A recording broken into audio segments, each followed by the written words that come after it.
indeks activity daily. Formatnya menggunakan Barkal index. Budaya sudah masuk belum? Ini Kak tuh ya. Sebetulnya bisa lewat Zoom sih kalau budaya karena kan cuma sebatas apa namanya? Mengisi form yang disiapkan screening aja begitu ya, nggak perlu di tempat ini karena kemungkinan akan diujikan di ASS.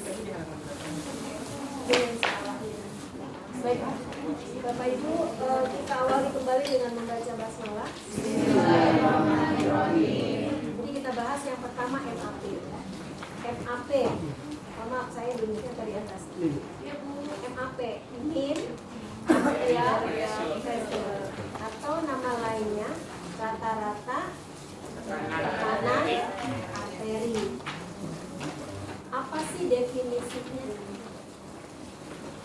Apa definisinya? Satu, apa definisi MAP, mean arterial pressure atau rata-rata tekanan arteri? Tuh ya. Kemudian bagaimana rumusnya? Dua. Yang ketiga, berapa nilai normalnya? Itu ya. 4, gitu kan? Bagaimana ketika didapatkan nilai yang abnormal? Apa peran perawatnya? Silakan. Siapa yang bisa menjawab? Mean arterial pressure. Kenapa rata-rata arterinya, tekanan rata-rata arterinya dirata-ratakan gitu, dihitung, diukur? Sekarang mendapatkan tekanan arteri dari mana?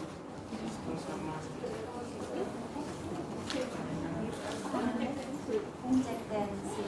Tensi itu tekanan darah. Apa definisi tekanan darah? Tekanan darah adalah, tekanan darah ada sistolik, ada diastolik. Apa arti sistolik? Apa sistolik itu?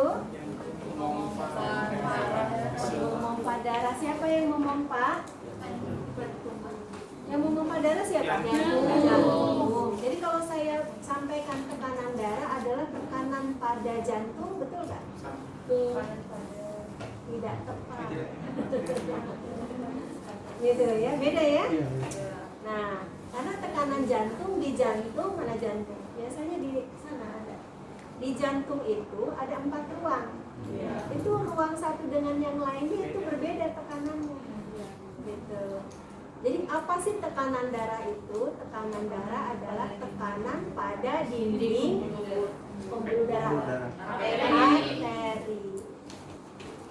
Tekanan pada dinding pembuluh darah arteri. Pembuluh darah arteri itu yang mana? Makanya kita kan mengukur tensinya di sini kan? Di arteri apa nih?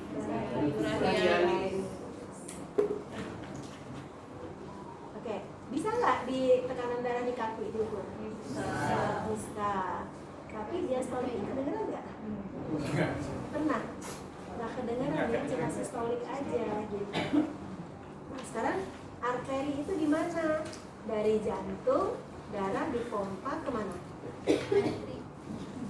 Dari jantung, dari ventrikel kiri, darah dipompa ke aorta. Cabang-cabang aorta, darah masuk ke? Dari aorta kemana? Ke arteri. Ragu-ragu sih. Dari arteri cabang-cabangnya apa?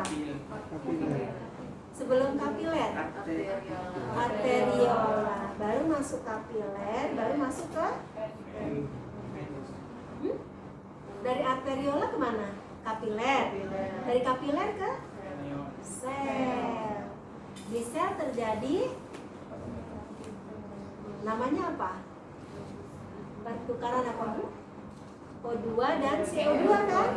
Oksigen yang ada di kapiler tadi pindah ke sel.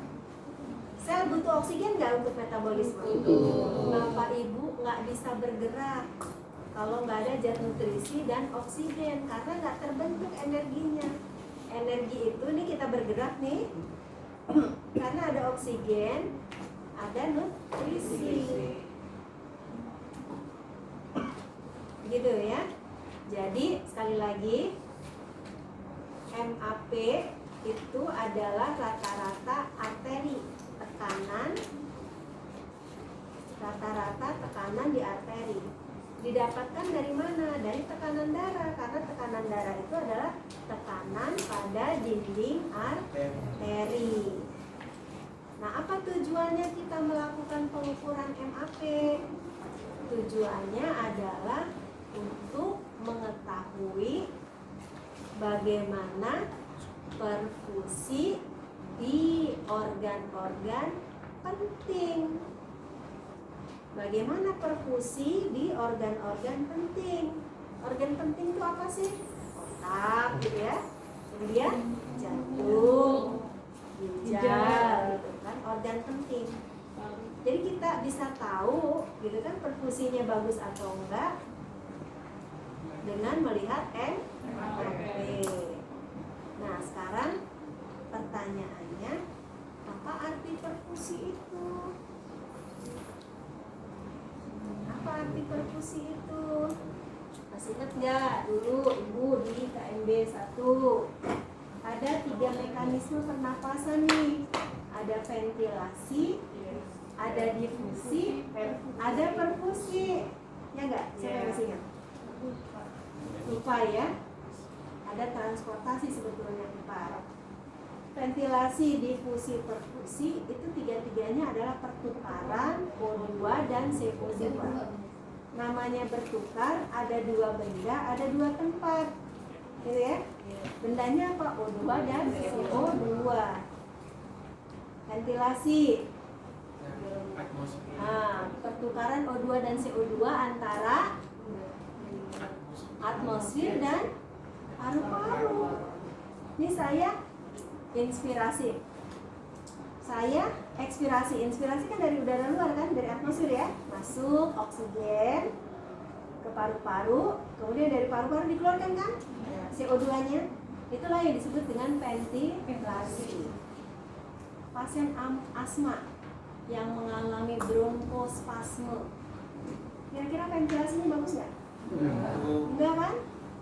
Karena di bronkos nih, kan pernapasan atas ya, menyempit, kedengeran wheezing, napasnya, ventilasinya terganggu, gitu. Tapi kita alhamdulillah semua di sini kan bagus ya ventilasinya, gitu ya. Jadi ventilasi tadi ya, bendanya O2 dan CO2, tempatnya atmosfer dengan paru-paru. Nah, kemudian difusi, pertukaran O2 dan CO2 antara alveoli dengan kapiler. Kapiler apa? Pulmoner. Alveolus itu adalah saluran pernapasan paling akhir kan? Nih, kita menghirup oksigen, apakah cuma sampai alveolus? Selesai, kemudian keluarin lagi? Enggak kan? Ini kalau diikat nih, biru, hitam, oksigen masuk nggak?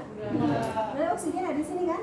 Kita pusing nih, nanti kekurangan oksigen. Artinya sampai sini kan masuk kan? Sampai ke sel kan oksigen itu. Nah, jadi yang namanya difusi tadi tuh, itu adalah pertukaran O2 dan CO2 antara alveolus dengan kapiler pulmoner. Jadi begitu sampai alveolus, oksigennya akan dipindahkan ke kapiler pulmoner. Diikat oleh siapa? 1 oksigen, 1 Hb mengikat 4 oksigen. Nah, dari kapiler pulmoner akan masuk kemana? Dialirkan kemana? Oksigennya nih dibawa kemana? Kok AC-nya nggak nyala? Akan dibawa ke seluruh tubuh langsung. Jantung. Masuknya kemana Pak? Atrium kiri. Sebelum nyampe atrium dari kapiler ada pembuluh darah kekecualian. arteria pulmonar, Arteri Bu, vena pulmonar. Satu-satunya vena yang justru banyak kandungan O2-nya. Nah, kalau arteri pulmonar di mana? Dari ventrikel kanan kan menuju ke paru-paru. Namanya arteri pulmonar kan satu-satunya arteri yang harusnya banyak O2. Arteri ini banyak CO2-nya. Kembalikan tuh, ketukar tuh arteri pulmonar dengan vena pulmonar. Tapi arteri itu dari jantung, bener kan? Dari jantung ya, ventrikel kanan masuk ke arteri pulmonar, masuk ke paru-paru. Jadi si CO2 di jantung sebelah kanan itu darah kotor apa darah bersih? Kotor kan, dari vena cava superinferior kan? Jadi membawa CO2 nih arteri pulmonar ini, dibawa ke paru-paru tadi tuh, masuklah ke kapiler, ditukarlah dengan oksigen yang dari atmosfer masuk ke alveolus, ditukar. Jadi pertukaran O2 dan CO2 antara alveolus dengan kapiler pulmonar itu disebut difusi. Gimana pasien dengan gagal jantung kiri? Odem paru, betul. Sesek nggak pasiennya? Pertukaran gasnya bagus nggak? Enggak. Kenapa? Karena terisi cairan. Bagaimana bertukar dengan baik? Ini pasiennya akan sesak gitu. Itu gangguan difusi. Kalau tadi kan gangguan ventilasi ya, ini gangguan difusi. Salah satunya pasien dengan gagal jantung. Makanya muncul diagnosa gangguan pertukaran gas berhubungan dengan odem pulmonar gitu. Dua, terakhir ada namanya perfusi. Oke, perfusi adalah, jadi kan tadi tuh dari kapiler pulmonar masuk ke vena pulmonar gitu kan, masuk ke atrium kiri, masuk ke ventrikel kiri, diedarkan oleh darah oleh jantung ke seluruh tubuh sampai dengan ke sel kan, aorta, arteri, arteriola, kapiler ya, sel. Nah, maka terjadilah proses perfusi. Jadi perfusi itu adalah pertukaran O2 dan CO2 antara sel dengan kapiler sel. Ya. Kenapa dengan kapiler? Kok nggak dengan arteriola? Kok bertukarnya nggak dengan arteri? Nggak bisa. Cuma satu lapis. Karena betul, kapiler itu sangat tipis, pembuluh darahnya cuma ada satu lapis, namanya lapisan tunika intima, sehingga bisa keluar masuk O2 dan CO2, zat nutrisi bisa. Kalau yang lain, arteriola, arteri, vena, itu ada 3 lapis. Tunika intima, tunika media, tunika advensil. Sehingga nggak bisa pertukaran, kecuali cairan. Nanti pasien DHF kan ada yang disebut dengan estafasasi itu ya. Nah, sekarang terjadi pertukaran kan, termasuk tadi di organ penting otak kita nih, gitu. Jadi yang disebut dengan MAP adalah rata-rata tekanan arteri untuk melihat bagaimana perfusi di organ-organ penting. Ada yang menyebut perfusi itu sirkulasi aliran darah, betul.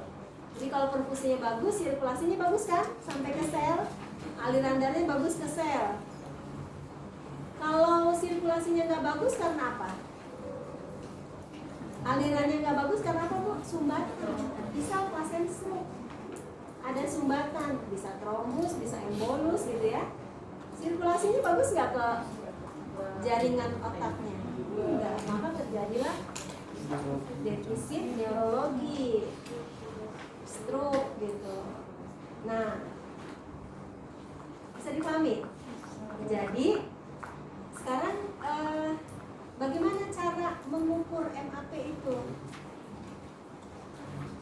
rumusnya gimana? 2 diastolik, yang 2 diastolik ya, yang bawah ya, ditambah 1 sistolik dibagi 3. Nah kan dirata-ratakan ya, ditambah dulu, dijumlah, kemudian dibagi. Berapa normalnya? 70 sampai 100. Ada katanya yang 60 ya, silakan lah. Sebenarnya itu udah agak rendah ya. Kemudian ada yang bilang angkanya sampai 110 ya, kalau dia punya riwayat hipertensi gitu ya, ya 110 masih dianggap masih stabil. Tapi kalau yang enggak udah tinggi gitu ya, jadi di buku ya sebetulnya 70 sampai dengan 100. Dan ada yang bilang 110. Nah itu, nah kalau MAP-nya tinggi berarti nggak normal ya. Atau kebalikannya di bawah dari 70, 60 juga tidak normal. Oke, sekarang kita hitung. Tensi saya 120 per 8. Berapa MAP saya?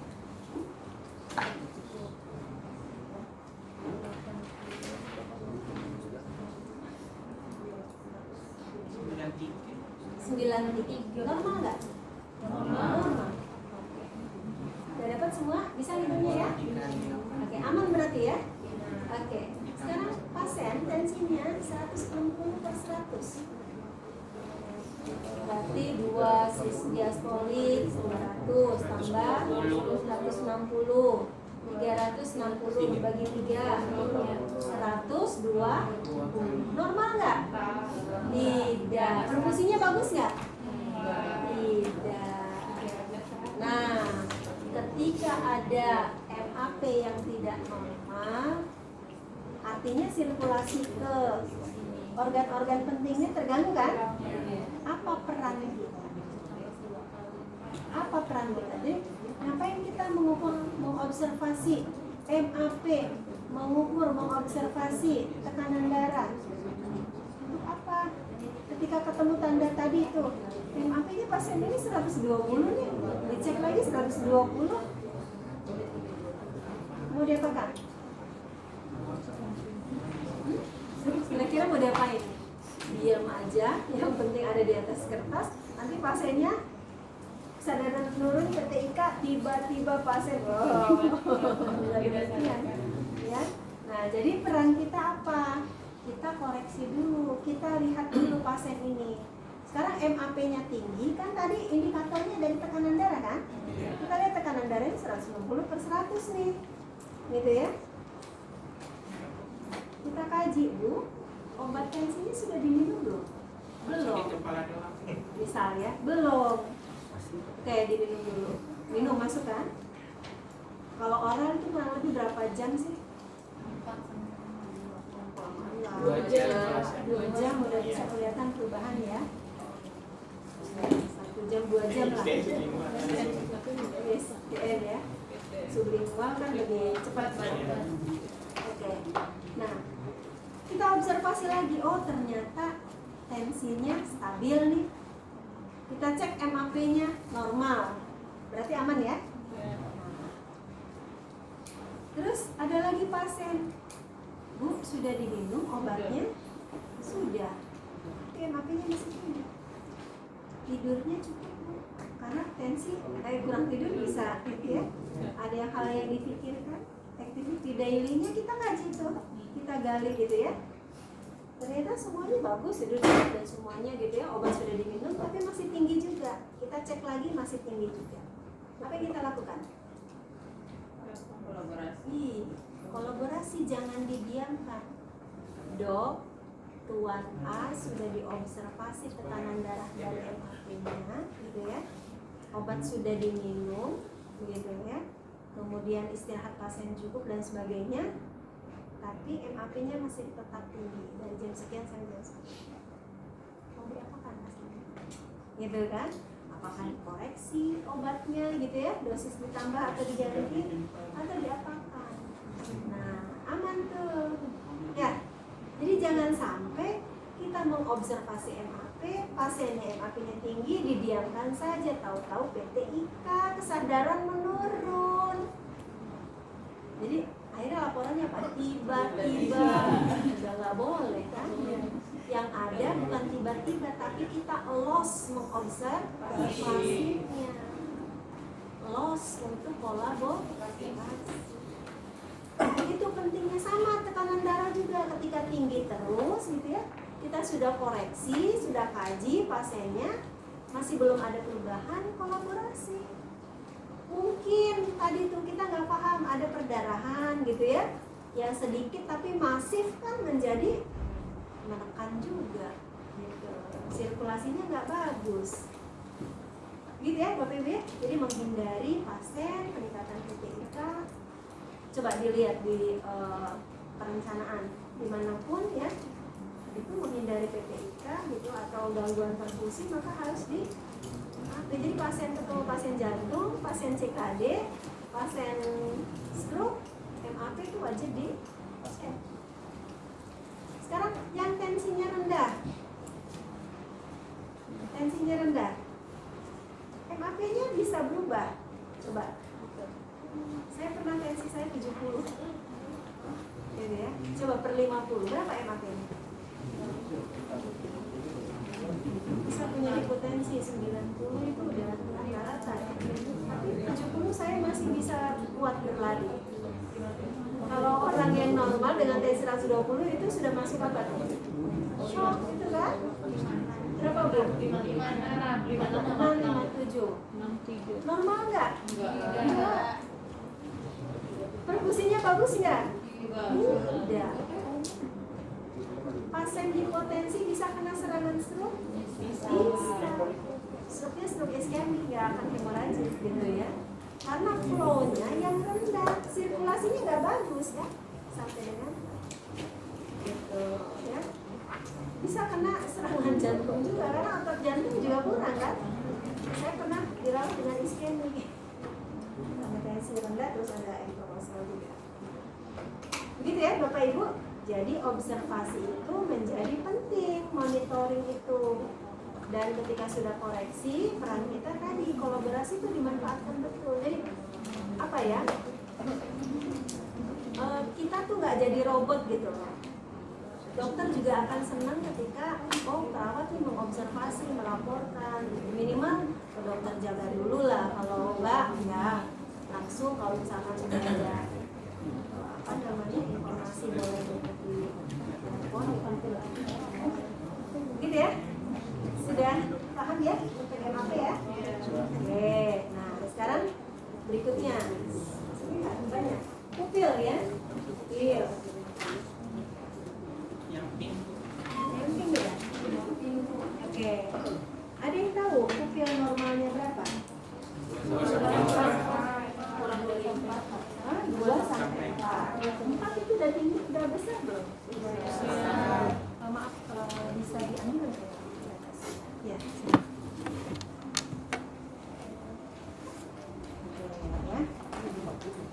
Dua, 4 itu udah termasuk besar. Pak, pernah lihat pupil Pak? Coba dibuat diameter pupil dengan 2 mm, 3 mm.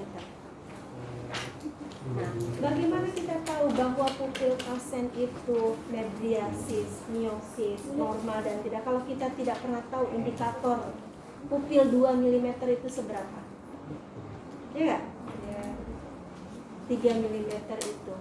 Nah, jadi ya caranya tadi kita gambar, ambil penggaris gitu ya. Oh, mili ya, bukan sentimeter kan? Digaris, kemudian kita buat diameter, kita lingkar. Ini 2, ini 3 loh. Ini 4, ini 5 udah masuk ke arah mydriasis. Kecuali kalau kita punya terkait, ini membantu kita. Kalau anak reguler saya wajib suruh belajar di bawah ini juga. Karena nggak tahu saya. Kita dengarkan aja dulu ya. Saya minta 10 menit ya.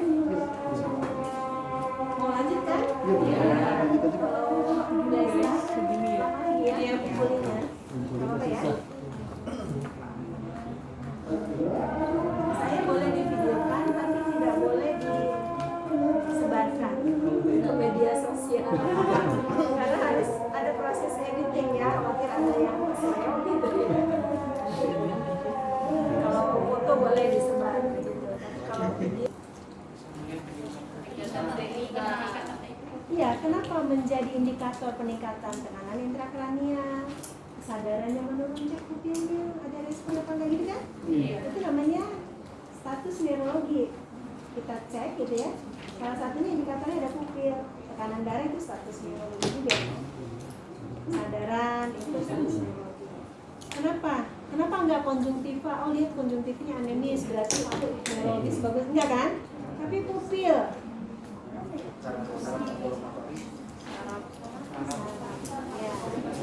Jadi berhubungan dengan neurologi. Kenapa berhubungan dengan neurologi? Karena posisi pusat untuk pupil itu berdekatan dengan pusat kesadaran, haras gitu ya. Jadi ketika terganggu neurologisnya, kesadarannya gitu ya, itu akan ada terjadi perubahan di status neurologi. Salah satu bisa dilihat dari gitu ya. Nah sekarang pupil tadi normalnya 2 sampai 3 gitu ya, katakan normal 2 sampai 3. Jadi kalau udah 3 ke atas itu sudah mengalami mediasis kan. Kalau mengecil namanya apa? Kalau pasien meninggal kemudian kalau kita ukur cek nih yang kanan sama yang kiri melebar, ketika diberikan rangsangan cahaya dia akan apa? Mengecil atau melebar? Mengecil ya. Kita hilangkan lagi dia akan melebar. Bandingkan kanan dan kiri, sama atau tidak? Ketika tidak sama namanya apa? Kalau sama?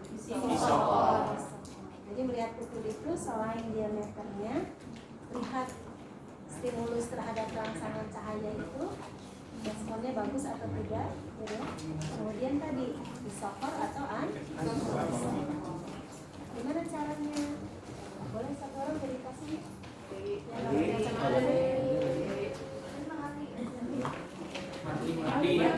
Ada yang di depan aja mas. Jadi mas yang terdekat kira-kira apa? Masuk tiduran. Pengen tidur. Capek. Oke ya. Jadi mengecek pupil jangan langsung disorot ke matanya. Nggak nyaman kan? Iya.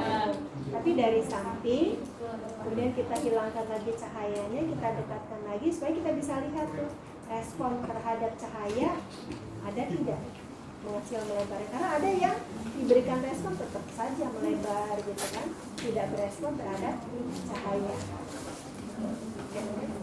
Nah kalau pasiennya kooperatif, bisa untuk membuka mata, bisa dengan perintah buka mata sendiri ya.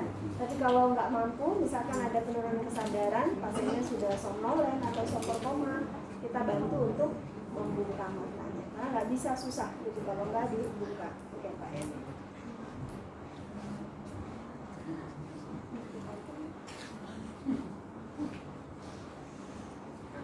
Oke, 3 gitu kan?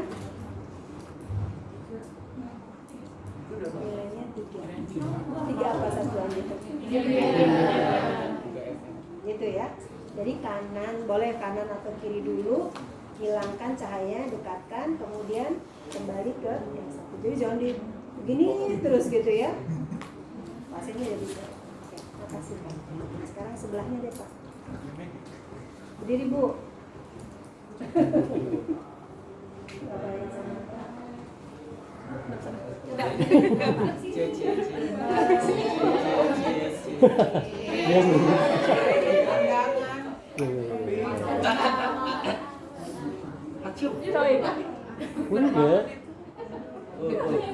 Jangan ngobrol berdua di sini. Siapa? Hah?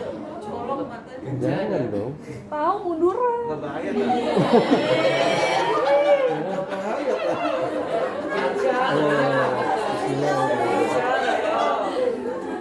Nggak kelihatan Cak Miminya dong. keluar ya, Maduranya. Bicara yuk. Kelihatan nggak? Jangan sampai kita nggak tahu yang mana namanya pupil gitu ya. Boleh nanti sama suami tercinta. Biasanya pada pegang HP ya. Jangan sampai rangsangan terhadap cahayanya nggak bagus gitu. Berapa Pak? Masih 3. Iya. Yang bagus. Ayo Pak. Oke, jadi Udah kata ibu. diajak sama suami. Kalau belum sama adiknya deh. Bayang. Sama siapa yang belum punya pasangan ya jangan sama pasangannya. Oke ya, jadi Bapak Ibu tadi ya, ketika pasien mengalami penurunan kesadaran itu wajib diobservasi atau di ruangan gitu ya, ada pasien tidak sadar, coba dicek aja EKG-nya gitu ya, respon terhadap cahaya bagaimana. Oke, kalau pasien meninggal, biasanya kalau pasien meninggal selain dicek pupilnya apa sih? Akal dingin. Kalau pupilnya tadi mediasis, terus nggak ada nadi, EKG-nya flare, apa asistol, nggak ada nafas, apa lagi? Kornea, nervus yang kelima, trigeminal kan salah satu kornea. Caranya gimana tadi? Cek kornea? Ambil kapas, jangan kasak ya, yang takut khawatir masih ada respon kan sakit ya. Ambil kapas, kemudian dilembabkan, jangan basah gitu ya. Kemudian ditempelkan ke korneanya. Tempelin aja ke matanya, ke bawah mata.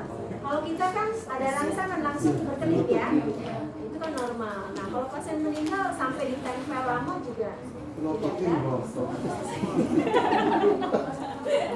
Yang mata dia. Ini nggak ada rangsangan. Ya gitu ya. Oke, terakhir adalah ya, siapa yang jadi pasien boleh, siapa yang jadi perawat? Kayla. Kasih masuk. Ya sini deh, nanti deh. Ayo Kayla. Kalau ini kalau sini. Udahlah yang berdua aja nih yang dekat sini.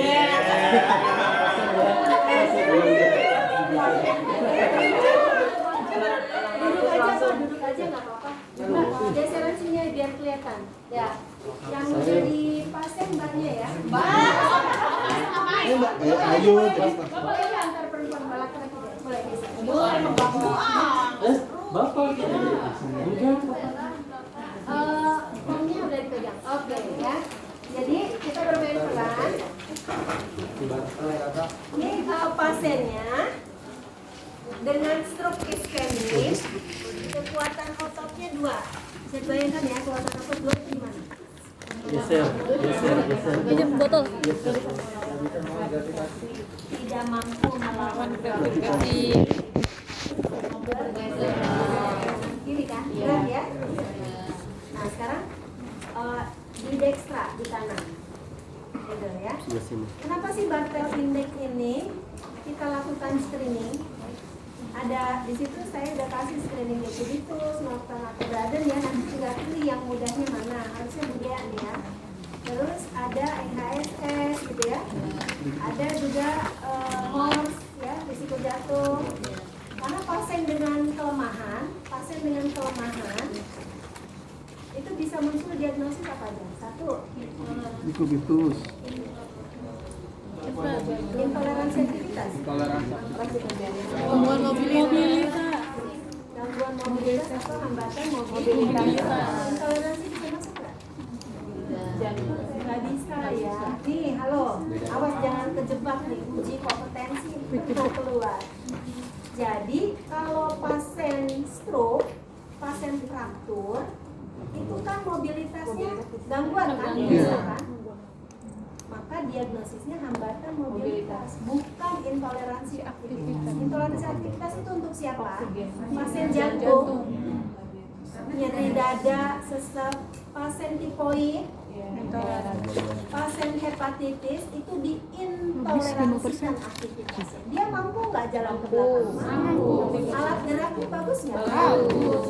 kekuatan nafasnya bagus, beda dengan stroke dengan fraktur kan? Tapi dia diintoleransikan. Kenapa? Pasien jantung oksigenasinya lagi kurang. Dengan bergerak butuh energi, butuh oksigen kan? Tadi buang air besar, buang air kecil di tempat tidur. Ini namanya intoleransi aktivitas. Beda ya? Beda. Oke, nah sekarang pasien dengan hambatan